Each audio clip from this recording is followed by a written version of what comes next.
سبيل الدموع سبيل مريح تنهدى يا صاحي كي تستريح. Assalamualaikum warahmatullahi wabarakatuh. Sahabat beriman, bangsa Yahudi adalah bangsa yang biasa juga disebut Bani Israel. Julukan Bani Israel ini disematkan pada Nabi Yakub yang punya sebutan Israel, yang artinya kekasih Allah. Julukan tersebutlah yang membuat bangsa Yahudi merasa derajatnya lebih tinggi dibandingkan bangsa-bangsa lainnya.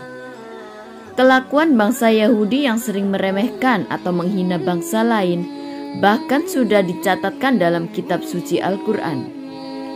Setidaknya ada 3 janji Allah Subhanahu wa Ta'ala kepada bangsa Yahudi.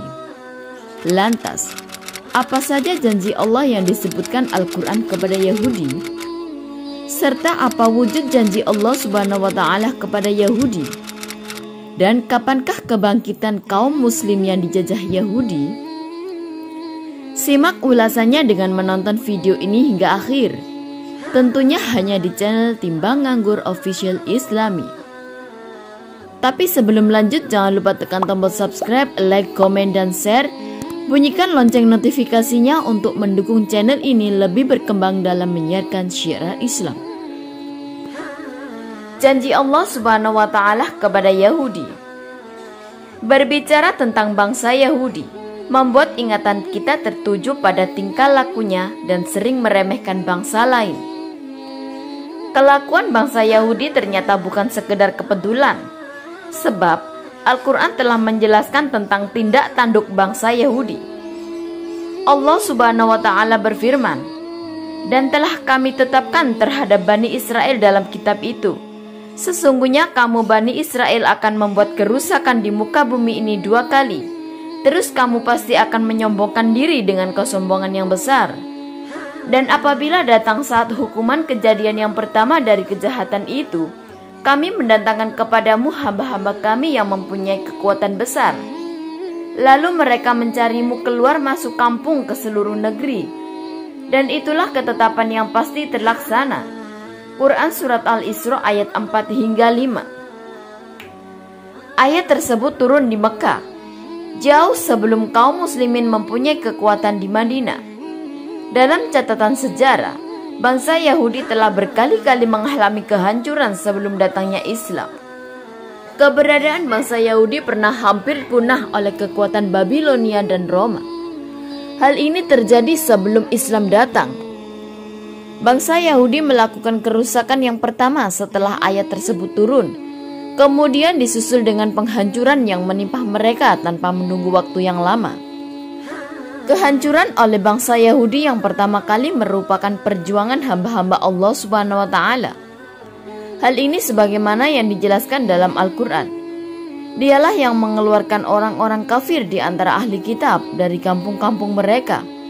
Pada saat pengusiran kali yang pertama, kamu tidak menyangka bahwa mereka akan keluar, dan mereka pun yakin bahwa benteng-benteng mereka akan dapat mempertahankan mereka dari sisa Allah. Maka Allah mendatangkan kepada mereka hukuman dari arah yang tidak mereka sangka-sangka, dan Allah mencampakkan ketakutan ke dalam hati mereka. Mereka memusnahkan rumah-rumah mereka dengan tangan mereka sendiri dan tangan orang-orang yang beriman. Maka ambillah kejadian itu untuk menjadi pelajaran, hai orang-orang yang mempunyai pandangan. Quran Surat Al-Hasr ayat 2.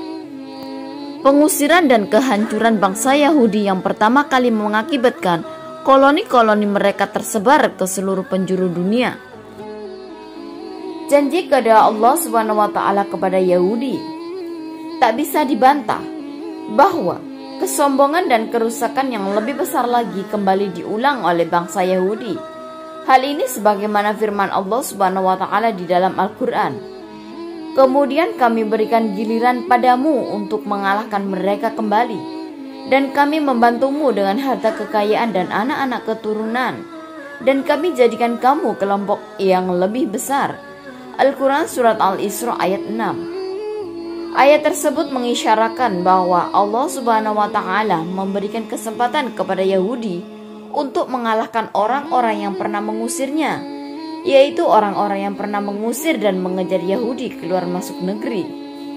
Bangsa Yahudi berhasil membalas sakit hatinya dengan menduduki kembali negeri-negeri Syam dan Palestina. Yahudi juga mengalahkan pengaruh kaum muslimin di wilayah tersebut.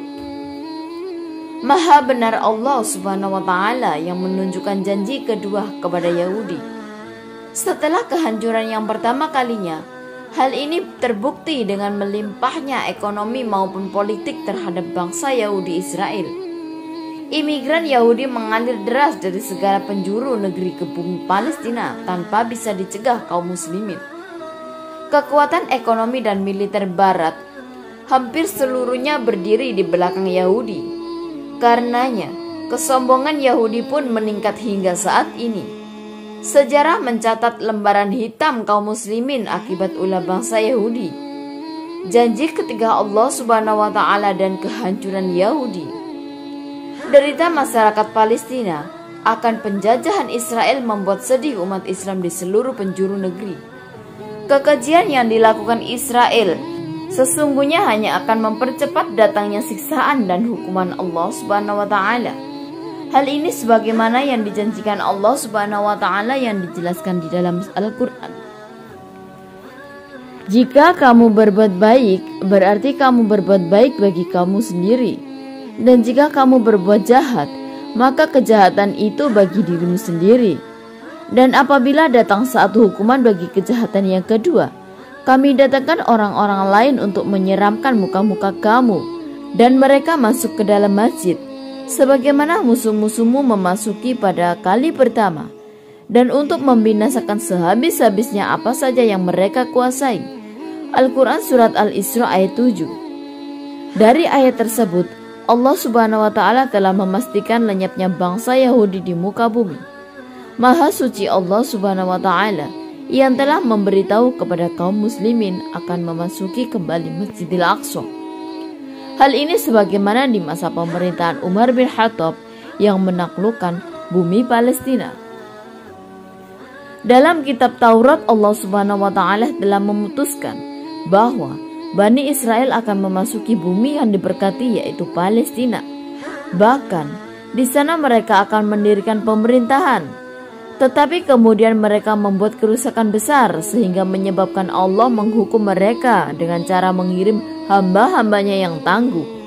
Setelah kerajaan mereka binasa, mereka diusir dan dicerai-beraikan.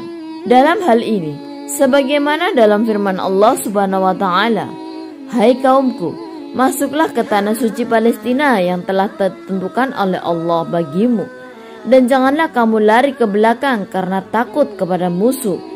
Maka kamu menjadi orang-orang yang merugi." Al-Quran Surat Al-Ma'idah ayat 21. Sahabat beriman, kita ketahui bahwa kaum muslimin saat ini memiliki jumlah yang amat besar.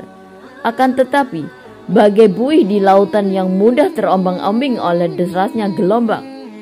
Sementara itu, kualitasnya yang menjadi faktor penting dalam sebuah perjuangan. Allah Subhanahu wa Ta'ala berfirman, "Berapa banyak terjadi golongan yang sedikit dapat mengalahkan golongan yang banyak dengan izin Allah. Dan Allah berserta orang-orang yang sabar." Al-Quran Surat Al-Baqarah ayat 249.